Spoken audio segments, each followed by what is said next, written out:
നമസ്കാരം. ഇന്ന് 2025 മാർച്ച് 18 ചൊവ്വാഴ്ച. എല്ലാ ഓസ്ട്രേലിയൻ മലയാളികൾക്കും ഗുഡ് മോർണിംഗ് ഓസ്ട്രേലിയയുടെ മോർണിംഗ് ന്യൂസിലേക്ക് സ്വാഗതം.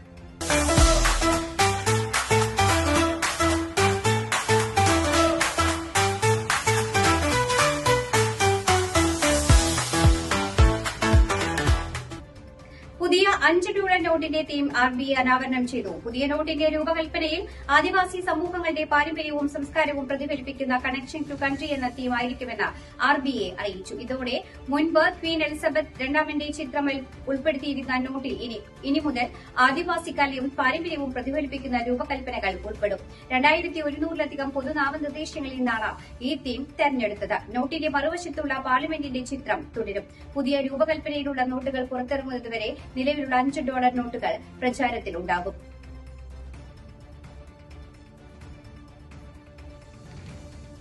ഡൊണാൾഡ് ട്രംപ് ഇറക്കുമതിക്ക് നികുതികൾ ഏർപ്പെടുത്തുമ്പോൾ ഓസ്ട്രേലിയയിൽ നിന്ന് കയറ്റുമതി ചെയ്യുന്ന ബീഫിൽ വില ഉയരുവാൻ സാധ്യതയുണ്ടെന്ന് മുന്നറിയിപ്പ് നൽകി വ്യാപാര മന്ത്രി ജോൺ ഫാരൻ. ഓസ്ട്രേലിയയിൽ നിന്നുള്ള ബീഫ് കയറ്റുമതിയുടെ വലിയൊരു പങ്കും അമേരിക്കയിലെ പ്രധാന ഫാസ്റ്റ് ഫുഡ് ശൃംഖലകൾക്കാണ് വിതരണം ചെയ്യപ്പെടുന്നത്.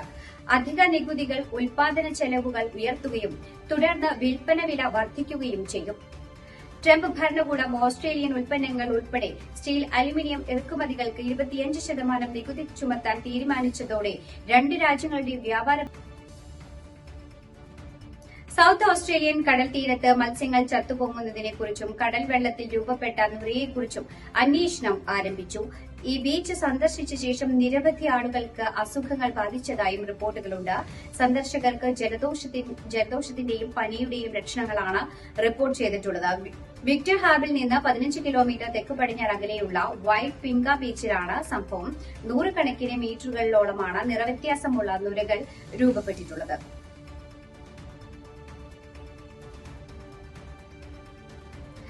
2023 നവംബറിൽ വെസ്റ്റേൺ ഓസ്ട്രേലിയയിലെ ബ്രൂമിൽ നടന്ന മോഷണ കേസിൽ വിദ്യാബംഗ സ്വദേശിയായ പ്രതിക്ക് 4 വർഷം തടവ് ശിക്ഷ വിധിച്ചു.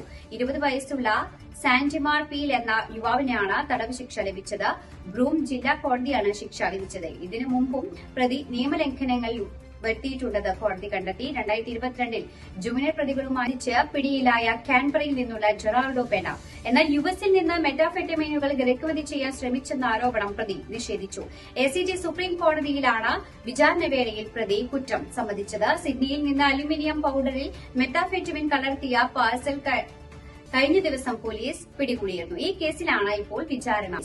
സ്വാമിനാരായണ ഹിന്ദുമതി സാംസ്കാരിക കേന്ദ്രം സംഘടിപ്പിച്ച വർണ്ണാഭമായ ഹോളി ആഘോഷത്തിലാണ് അദ്ദേഹം പങ്കെടുത്തത്. കാലാവസ്ഥാ വ്യതിയാന ഊർജ്ജ മന്ത്രി ക്രിസ് ബോവാന്റെ ഓവർസീസ് റൈറ്റ്സ് സ്വന്തമാക്കി cyber systems Australia. GCC America ഒഴികെയുള്ള ഓവർസീസ് റൈറ്റ്സ് ആണ് എംപുരാന് വേണ്ടി സൈബർ സിസ്റ്റം സ്വന്തമാക്കിയിരിക്കുന്നത്. കഴിഞ്ഞ 11 വർഷങ്ങളായി ഓവർസീസ് വിതരണ രംഗത്ത് നിറസാന്നിധ്യമായ ടീമാണ് ഷിബു ജോണിന്റെ നേതൃത്വത്തിലുള്ള സൈബർ സിസ്റ്റംസ് ഓസ്ട്രേലിയ.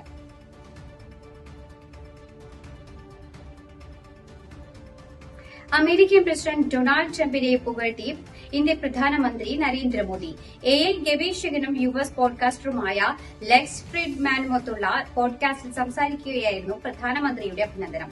ട്രംപിന്റേത് അചഞ്ചലമായ സമർപ്പണമാണെന്നും അടുത്തിടെ നടന്ന അമേരിക്കൻ തെരഞ്ഞെടുപ്പ് പ്രചാരണ വേളയിൽ വെടിയേറ്റപ്പോഴും പ്രതിരോധ ശേഷിയും നിശ്ചയദാർഢ്യവും കാണാൻ സാധിച്ചിരുന്നും മോദി പറഞ്ഞു. This part of the program sponsored by Tharawad Restaurant, Corinda, Brisbane. കൊതിയൂറും നല്ല നാടൻ ഭക്ഷണങ്ങളും മറ്റ് ഒതന്റിക് സൗത്ത് ഇന്ത്യൻ വിഭവങ്ങളും ഒരുക്കുന്ന ബ്രിസ്ബെയിനിലെ ഏറ്റവും മികച്ച റെസ്റ്റോറന്റ് തറവാട് റെസ്റ്റോറന്റ്. കൊല്ലം പുളിയക്കോവിലിൽ വിദ്യാർത്ഥിയെ വീട്ടിൽ കയറി കുത്തിക്കൊന്നു. 22 വയസ്സുള്ള ഫെബിൻ ജോർജ് ഗോമസ് ആണ് കൊല്ലപ്പെട്ടത്. പിതാവ് ഗോമസിനും കുത്തേറ്റു. കൊല്ലം ഫാത്തിമ മാതാ കോളേജിൽ 2ാം വർഷ BCA വിദ്യാർത്ഥിയാണ് ഫെബിൻ. കാറിലെത്തിയ ആളാണ് ഫെബിനെ കൊലപ്പെടുത്തിയത്. പർദ്ദ ധരിച്ചെത്തിയ വീട്ടിൽ നിന്ന് വിളിച്ചിറക്കി ഫെബിനെ കുത്തുകയായിരുന്നു.